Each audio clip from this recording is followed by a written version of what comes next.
Welcome to Whiskey's a Journey. My name is Peter Fastiano, and I have another Battle of the Bottles coming at you.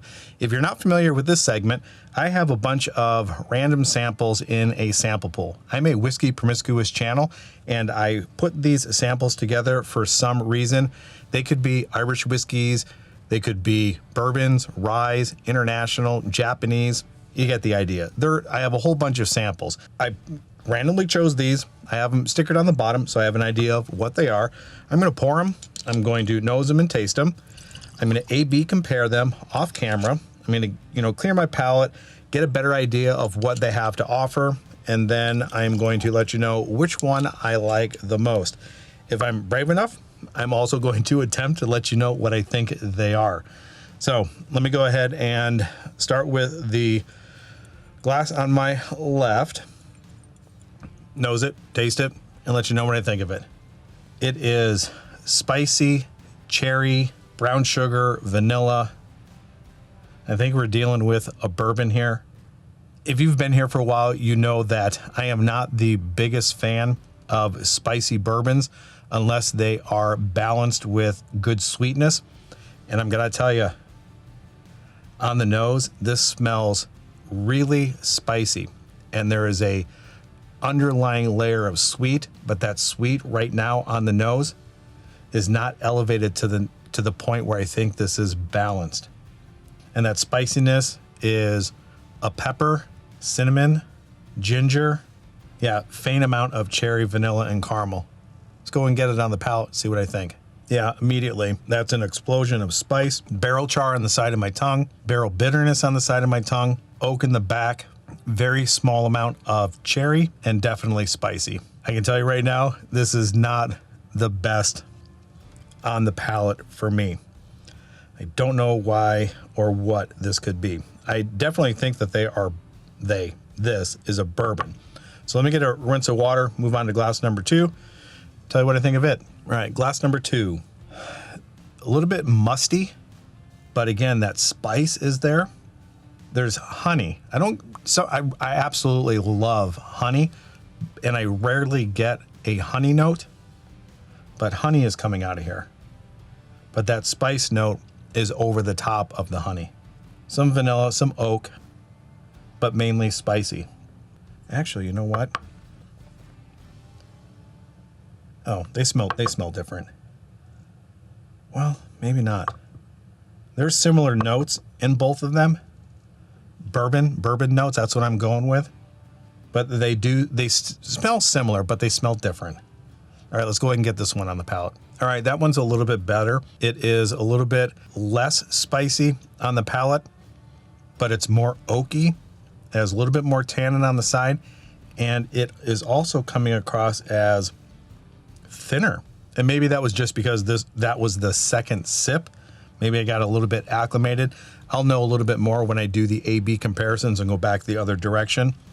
But that spice is there. It's oaky and honey.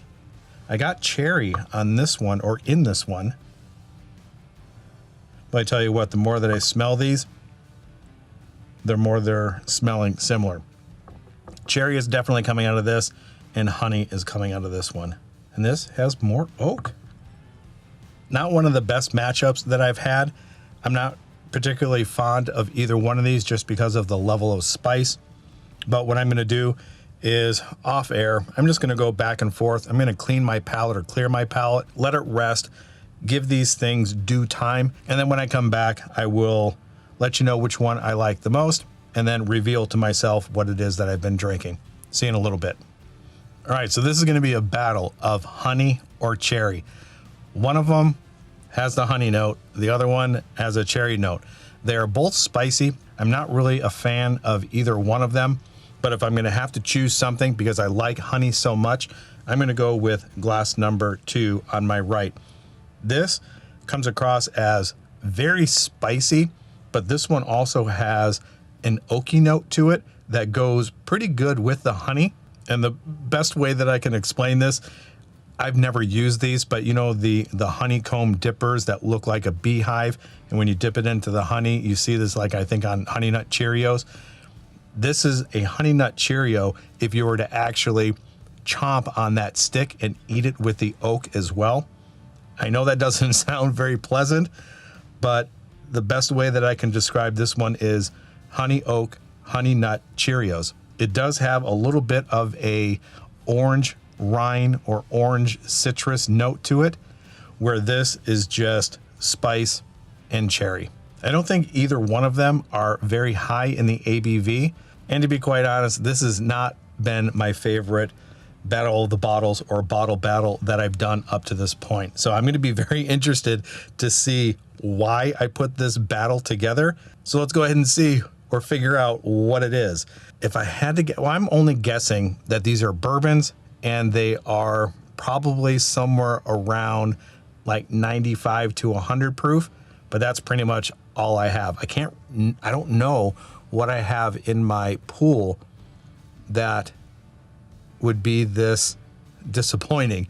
So let me go ahead and show you what I have in my second place glass, which is, oh my gosh, I react that way because I know what's in my sample pool. And now that I just read this, I understand exactly why I put them in here. So this is Wild Turkey Kentucky Spirit 83019. And this is the Wild Turkey Kentucky Spirit 9123. So this is a newer version of the Kentucky Spirit and the older version of the Kentucky Spirit. Let me go ahead and grab the bottles, refresh my memory on some of the information on there, what I paid for it, and then we'll get on with this. All right, so the newer Kentucky Spirit and the older Kentucky Spirit. I ended up getting this one at Total Wine. It's got a little tag on here. This barrel was hand selected by Total Wine, so it's a store pick. 2023 from barrel number 0099. Rick number 24, and it was bottled on 3/1/23, $64.99. The older version is barrel 1573, Rick 22, and it was bottled 8/30/19. Stored in warehouse F. Does this one have a warehouse? Stored in warehouse Camp Nelson A, CNA. So Camp Nelson A, and this is just warehouse F. I don't know, or I'm not familiar with any of the warehouses, but these are both single barrels, an older version, a newer version. The older version, I actually paid $84.99. So it was obviously it's a little bit more, but there's a little caveat here.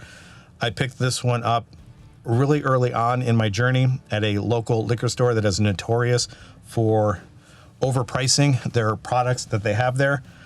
But whatever the case may be, these are single barrels and they're barreled at 101 proof. All right, so the single barrel from Camp Nelson A is the winner today. And I think the reason why, obviously, I put these in here is to see if I could tell a difference between the same expression from different years.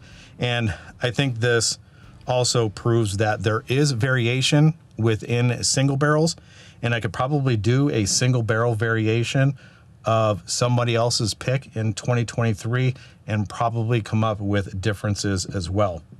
So let me know in the comments down below if you are a fan of Kentucky Spirit. Quick reminder, I have a giveaway happening for October. The rules to that giveaway are in the description below. If you are interested in supporting the channel, give those a read through. And wherever you're at in your journey, I hope you are enjoying it. And until the next time, we'll talk to everybody later.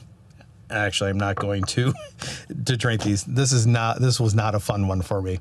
We'll talk to everybody later. Bye.